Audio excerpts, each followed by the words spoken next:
Back in the summer of 2002, Ronaldo the Phenomenal was so good, he was essentially able to win the Ballon d'Or in the span of only 7 games, putting his name down in history as one of the greatest of all time, and also created one of the most interesting stories in the history of football.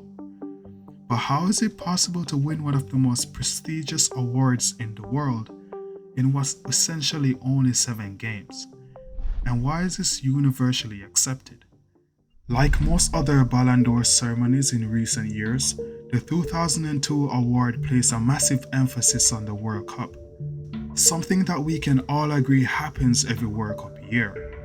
However, there has only been a few instances in recent history where the Ballon d'Or criteria is unintentionally extended beyond the period it should be accounted for.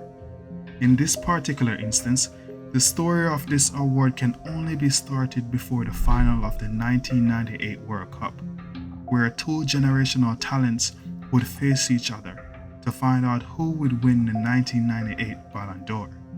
Leading up to this final, Ronaldo was already crowned the Ballon d'Or winner the year before, and Zidane had already proven himself to be one of the best players in the world.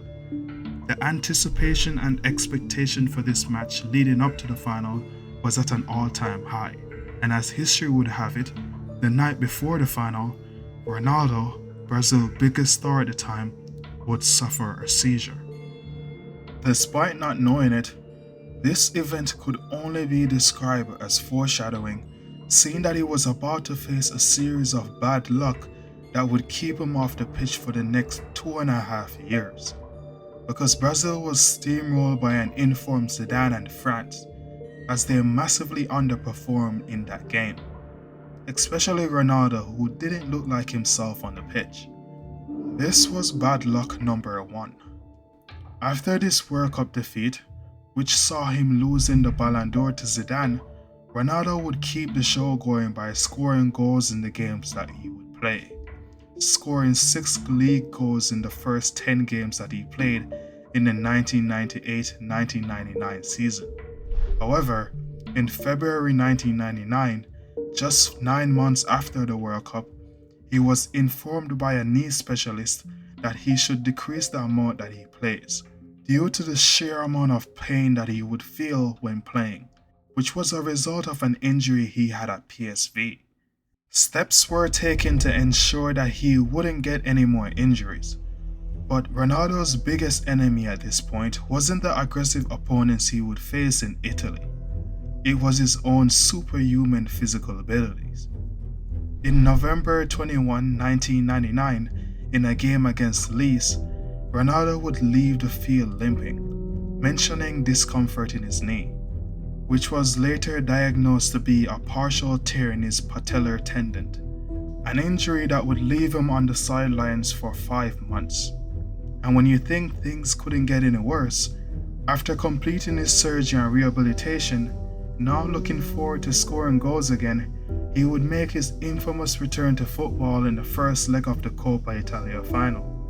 But despite getting the heads up that he was ready to play, just under 7 minutes on the field, he would collapse when trying to dribble, this time completely tearing his patellar tendon, which in most cases is a career-ending injury. I guess this is bad luck number 3. The patellar tendon and the quadriceps tendons are tissues that's designed to hold the knee together, making sure that your leg is nice and straight, connecting to your shin bone and your quadriceps. If severed, I don't think I need to explain why this is bad. Now looking at the fact that he might miss the World Cup in 2 years, or worse, not being able to play again, Ronaldo would do surgery and start his rehabilitation process. According to his physiotherapist, he would train up to 10 hours a day without a break. There were a lot of doubts about him coming back, so he had to fight not only himself but also the media, who predicted that his career was over. When asked if the trauma of his injuries changed Ronaldo, he responded by saying, "Ronaldo broke a huge paradigm in science in terms of a player returning from an injury like that. So the mental strength that he had to overcome all barriers, people don't really know about the pain and the suffering. The pain that he had in bending the leg was excruciating. For close to 2 years, he would train getting ready for his return to football, and when he was reintroduced in the middle of the 2001-2002 season, he was a new man with something he had to prove. In the first few games that he get a chance to play in, he would play for a minimum amount of minutes, trying to slowly adjust to the fact that he wasn't playing for so long, and also trying to avoid any muscle injuries, something that was very common when a player is coming back from a very long break. This would prove to be inevitable, seeing that he would end up getting injured.